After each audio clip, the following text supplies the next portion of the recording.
Phone काहे करेला बेकार में, तोहरा से ज्यादा सैया मानस ससुरार में, बुझला। बेरी बेरी फोन काहे करेला बेकार में, तोहरा से ज्यादा सैया मानस ससुरार में। ई बात बा हो पीछा छोड़ दो नहीं तो पछताएगा। ऐसा नौबत नहीं आएगा, जहिया हमारा से पाला पड़ जाएगा, तेरा मर्द बहुत मार खाएगा। जहिया हमारा से पाला पड़ जाएगा, तेरा मर्द बहुत मार खाएगा।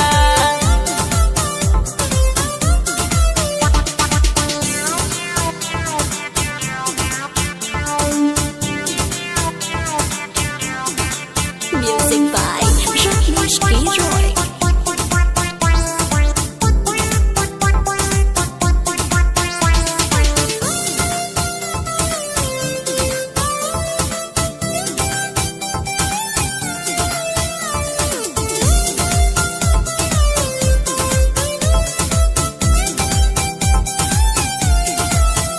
टाइम पास के लिए तू बतियाता था, खाली रात को अकेले में बुलाता था।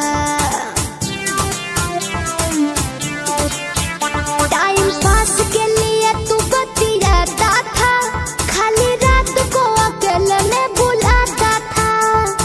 हाँ हाँ जानू कह कह के उल्लू बनाती थी क्यों, खाली हमारे से खर्चा कराती थी क्यों। तेरे हाथ में ना अब कुछ भेटाएगा, तेरा मर्द तो लात जूता खाएगा। कहिया हमारा से पाला पड़ जाएगा, तेरा मर्द बहुत मारे खाएगा।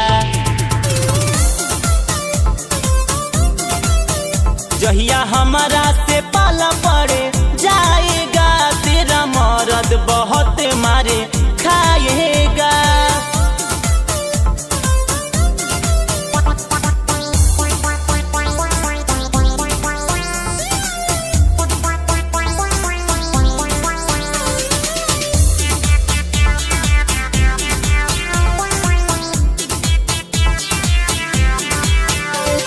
सोनू सुधा करके सुना हो, पंचम दोसर दुआर अब चुना हो।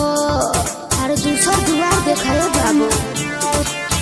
भैनी सोनू सुधा करके सुना हो, पंचम दोसर दुआर अब चुना हो। हाँ हाँ डोरी नहीं आके अब कहीं जोड़ब ना, धोखाबाजी कैले बारू तोहके छोड़ब ना। मेरे सैया के हाथ तू ठोकाएगा। अच्छा तुम्हारा भाई अभय भी ऐसा ही धमकी देता था। जहिया हमारा से पाला पड़ जाएगा, तेरा मर्द बहुत मारे खाएगा। जहिया हमारा से पाला पड़ जाएगा, तेरा मर्द बहुत मारे खाएगा।